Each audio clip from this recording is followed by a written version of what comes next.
Pertama-tama saya ingin menyampaikan penghargaan dan apresiasi yang tinggi atas kerja keras Polri beserta seluruh jajaran TNI, jajaran pemerintah, dan seluruh komponen masyarakat dalam menangani COVID.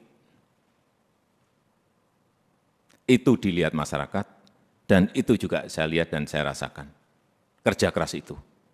Dan hasilnya juga sangat signifikan.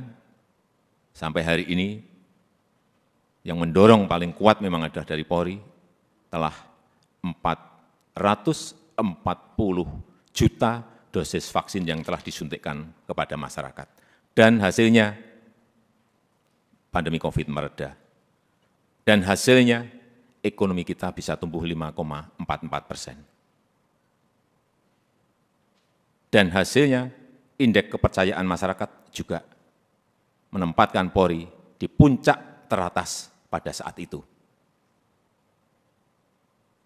Tetapi, begitu ada peristiwa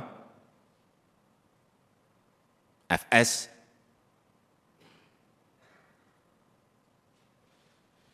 runyam semuanya, dan jatuh ke angka yang paling rendah. Dulu dibandingkan institusi-institusi penegak hukum yang lain tertinggi, sekarang saudara-saudara harus tahu menjadi terendah. Ini yang harus dikembalikan lagi dengan kerja keras saudara-saudara sekalian. Di November itu masih 80,2, sangat tinggi sekali, bukan tinggi, sangat tinggi sekali. Sekarang kemarin Agustus berada di 54, jatuh. Drop sangat rendah sekali. Itulah pekerjaan berat yang saudara-saudara harus kerjakan untuk mengembalikan kepercayaan masyarakat kepada Polri. Di tengah situasi yang juga tidak mendukung saat ini.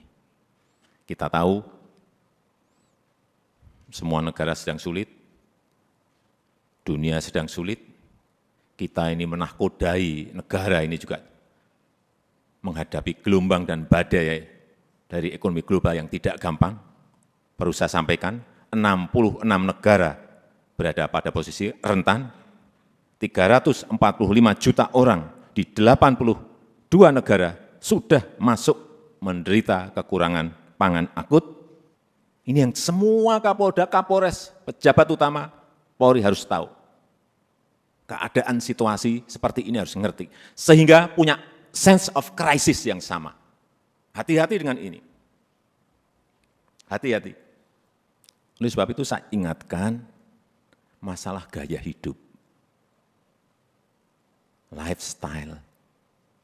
Jangan sampai dalam situasi yang sulit, ada letupan-letupan sosial karena adanya kecemburuan sosial ekonomi. Kecemburuan sosial ekonomi, hati-hati.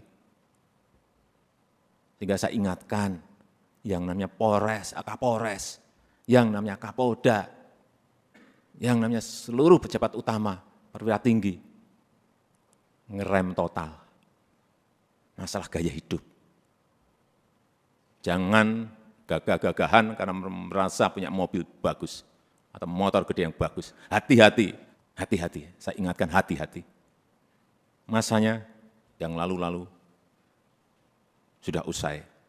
Teknologi sekarang ini menyebabkan interaksi sosial berubah total.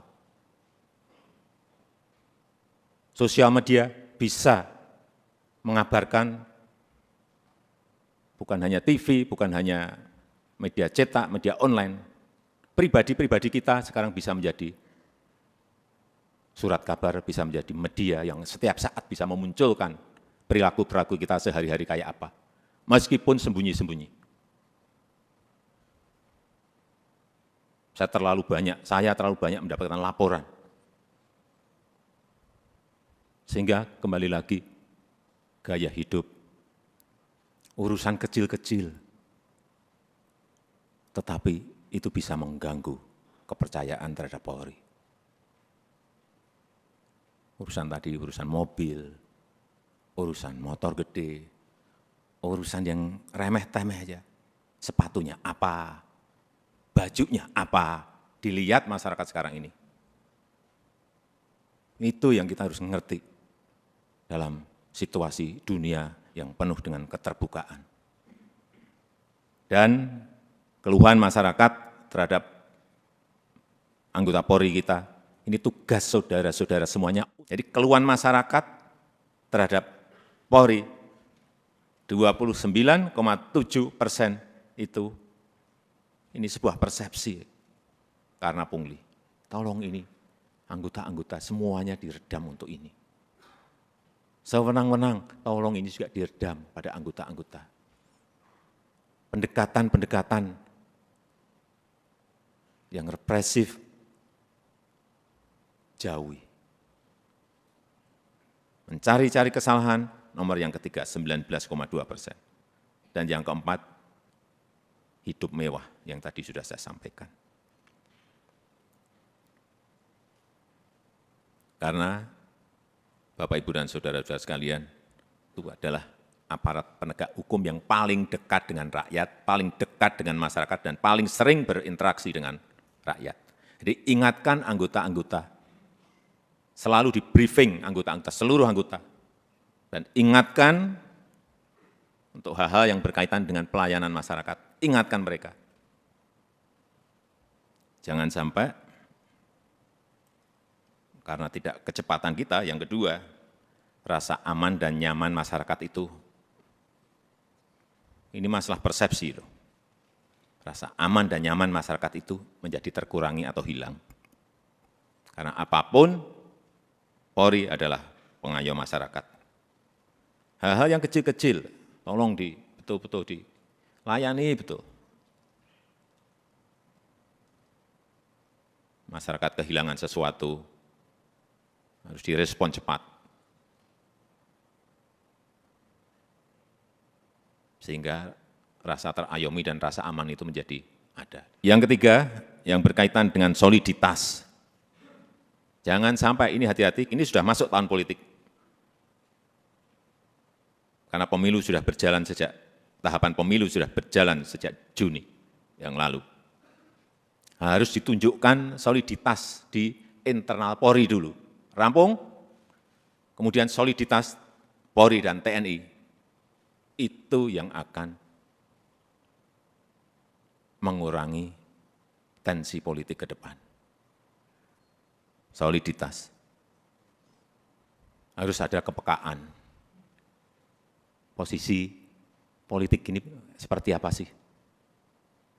Karena saudara-saudara adalah pimpinan-pimpinan tertinggi di wilayah masing-masing. Sense of politiknya juga harus ada. Tidak bermain politik, tetapi ngerti masalah politik, karena memang kita akan masuk dalam tahapan tahun politik. Kalau dilihat, kembali lagi, kalau dilihat Polri solid, kemudian bergandengan dengan TNI solid, saya memberikan, bolak-balik saya sampaikan, saya memberikan jaminan. Stabilitas keamanan kita, stabilitas politik kita pasti akan baik. Enggak ada yang berani coba-coba. Kalau coba-coba ya tegas saja. Yang keempat, yang berkaitan dengan kesamaan visi. Saya kira yang berkaitan dengan kebijakan organisasi, jangan terkesan kita itu gamang. Sebagai pemimpin-pemimpin di wilayah, baik itu di provinsi, kabupaten, dan kota, jangan gamang, apalagi cari selamat. Yakin sesuai dengan prosedur, yakin sesuai dengan SOP, yakin sesuai dengan undang-undang, lakukan. Visi, presisi, Pak Kapolri, Saya minta juga tidak usah jelimet-jelimet, tolong disederhanakan. Sehingga yang di bawah itu ngerti apa yang harus dijalankan. Apa sih kalau disederhanakan? Ya tadi yang Kapolri sampaikan tadi. Polri sebagai pelindung, Polri sebagai pengayom, dan Polri sebagai pelayan masyarakat. Intinya akan ke sana. Ya, presisinya itu apa? Jelasin sekali lagi, secara sederhana dan jelas. Sehingga gampang ditangkap visi itu. Yang kelima, yang berkaitan dengan penegakan hukum. Jangan sampai pemerintah dianggap lemah. Jangan sampai juga Polri dianggap lemah.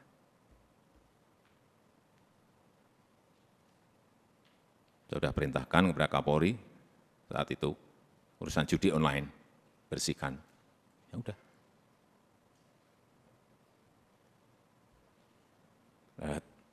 Saya nggak usah bicara banyak. Saudara tahu semuanya, perintah ini tahu.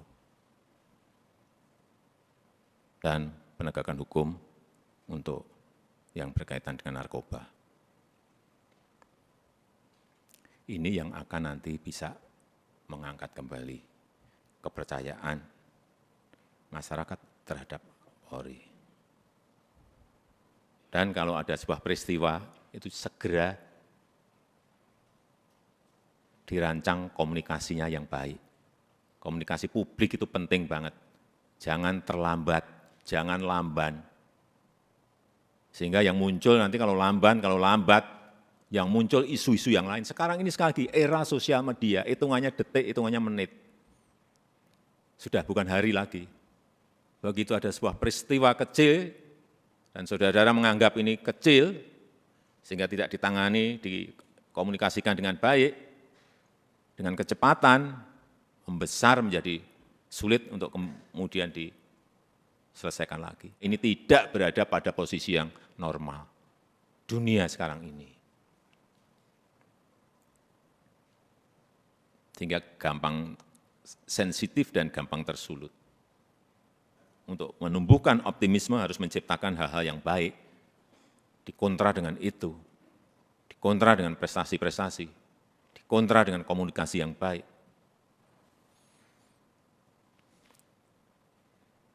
Saya rasa itu yang ingin saya sampaikan dalam kesempatan yang baik ini.